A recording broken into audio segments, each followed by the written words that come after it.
হযরত বড় পীর আব্দুল কাদের জিলানী রহমাতুল্লাহ আলাইহি তিনি ঘুমের মধ্যে রয়েছেন। কোন অবস্থা রয়েছেন? কথা বলুন, আরে কথা বলুন না। ঘুমের মধ্যে রয়েছেন, স্বপ্নের মধ্যে দেখতেছেন আর কেউ নয়, নবীজি কমলেওয়ালা নবী রওজা শরীফ থেকে আব্দুল কাদের জিলানী রহমাতুল্লাহ আলাইহির ঘরের মধ্যে হাজির হয়ে গেছে। ঘুমের মধ্যে স্বপ্নের মধ্যে দেখতেছেন, সঙ্গে সঙ্গে ঘুমের মধ্যে আব্দুল কাদের জিলানী রহমাতুল্লাহ আলাইহি দাঁড়িয়ে গেলেন, সালাম দিলেন, ইয়া রাসূলুল্লাহ ইয়া হাবিবাল্লাহ বললেন নবীজি আপনি আমার ঘরে উপস্থিত হয়েছেন, আমি আব্দুল কাদের জিলানীর ভাগ্যটা খুলে গেল। সুবহানাল্লাহ। হযরত রাসূল কারীম সাল্লাল্লাহু আলাইহি সাল্লাম বলছেন, আব্দুল কাদের ইলমে শরিয়াত ইলমে মারিফাতের জ্ঞান মোটামুটি তুমি তো অর্জন করেছো, কিন্তু মানুষের মাঝে তুমি কিসের জন্য দাওয়াত দাও না? সুবহানাল্লাহ। আলেমের কাজ হলো নিজে শেখা, অপরকে শিক্ষা দেওয়া। জোরে বলেন, নিজে শেখা, অপরকে। আব্দুল কাদের জিলানী রহমাতুল্লাহ আলাইহি তিনি নিজে শিখেছেন কিন্তু মানুষকে দাওয়াত দিচ্ছেন না। স্বপ্নের মধ্যে রাসূল পাক সাল্লাল্লাহু আলাইহি ওয়াসাল্লাম এসে বলছেন, আব্দুল কাদের তুমি তো ইলমে শরিয়াত ইলমে মারিফাতের জ্ঞান অনেক অর্জন করেছো, শুধু নিজে শিখলে হবে, মানুষকে শিক্ষা দাও না কেন? সুবহানাল্লাহ। আব্দুল কাদের জিলানী রহমাতুল্লাহ আলাইহি বললেন, ইয়া রাসূলুল্লাহ ইয়া হাবিবাল্লাহ নবীজি আমি আব্দুল কাদেরের ভয় হয়, আমি মানুষদেরকে ইসলামের দাওয়াত কোরআনের দাওয়াত দেওয়ার জন্য ভুল হয়ে যায় কিনা। সুবহানাল্লাহ। আপনি নবীজি তো হাদিসে পাকের মধ্যে বলেছেন, মানুষ যদি কোরআন এবং হাদিসের কথা বলতে চেয়ে ভুল করে ফেলে, যদি ভুল হয়ে যায়, নিজের মন গড়া মতো যদি বলে, তাহলে ওই ব্যক্তি নিজের জায়গা জাহান্নামে করে নিল। ঠিক কিনা? কাজে আমি আলোচনা করতে যে, কোরআন সুন্নাহর কথা বলতে যে, মানুষদেরকে দাওয়াত দিতে যে নবীজি যদি ভুল হয়ে যায়, এই ভয়ে আমি মানুষদেরকে দাওয়াত দেই না। আল্লাহু আকবার। আর আজকে আমরা যখন কথা বলি, আজকে আমরা যখন মানুষদেরকে বিভিন্ন কথা বলি, আমাদের দিলের মধ্যে সেই ভয় আসে না। ঠিক কিনা বলুন? এজন্য আমরা যেটা না চাই সেটা আমরা মুখ থেকে, জবান থেকে বাইর করে দেই। আর এভাবে কথা বলি, এভাবে আমরা কথা বলি বলেই আজকে ইসলামটাকে আমরা এত বেশি দ্বিখণ্ডিত করেছি। ঠিক কিনা বলুন? মনের মধ্যে ভয় রাখতে হবে কার? জোরে বলেন কার? আব্দুল কাদের জিলানী রহমাতুল্লাহ আলাইহি তিনি বললেন, ইয়া রাসূলুল্লাহ ইয়া হাবিবাল্লাহ নবীজি কোরআন হাদিসের কথা বলতে যে যদি ভুল হয়ে যায়, এই জন্য আমি আব্দুল কাদের মানুষদেরকে কথা বলি না। সুবহানাল্লাহ।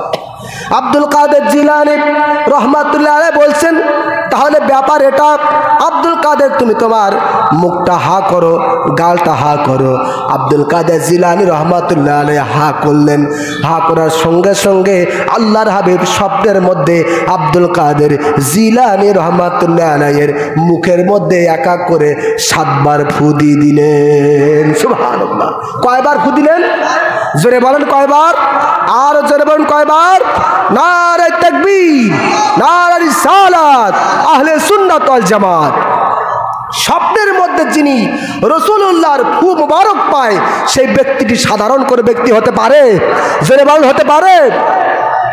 হযরত রাসূল কারীম সাল্লাল্লাহু আলাইহি সাল্লাম বলেন, আব্দুল কাদের তোমার জবানে আমি নবীজি 7 বার ফু দিয়ে দিলাম, এবার মনে সাহস নিয়া মানুষদেরকে ইসলামের কথা বলো, ওয়াজ নসিহত করো, মানুষদেরকে কোরআন সুন্নাহর কথা বলো, ইনশাআল্লাহ আর তোমার ভুল হবে না। সুবহানাল্লাহ। তুমি যে ভয় পেতে, সে ভয় আর থাকবে না। তার কারণ তোমার শরীরের মধ্যে, তোমার জবানের মধ্যে, তোমার মুখের মধ্যে সাধারণ কোনো মানুষ নয়, বরং আমি রাসূলুল্লাহর ফুৎকার দিয়েছি। সুবহানাল্লাহ। প্রিয় বাবাজিরা আমার, তাহলে একটু আলোচনা বুঝে থাকলে বলুন, কার নির্দেশে আব্দুল কাদের জিলানী রহমাতুল্লাহ আলাইহির দ্বীনের দাওয়াত শুরু করেছেন? কার নির্দেশে? রাসূলুল্লাহর নির্দেশে। সুবহানাল্লাহ। প্রিয় বাবাজিরা আমার, এরপর থেকে আব্দুল কাদের জিলানী রহমাতুল্লাহ আলাইহি তিনি মানুষদেরকে ইসলামের দাওয়াত দিতেন, মানুষদেরকে ইসলামের কথা বলতেন, কোরআন সুন্নাহর কথাগুলো মানুষের মাঝে দিতেন। সুবহানাল্লাহ, নারে তাকবীর, নারে রিসালাত, আহলে সুন্নাত ওয়াল জামাত। এই ওলি আল্লাহর বাংলাদেশ, এই শহীদ গাজীর বাংলাদেশ, কবুল করুন আল্লাহ, রহম করুন আল্লাহ। একটা জবানও বন্ধ থাকবে না।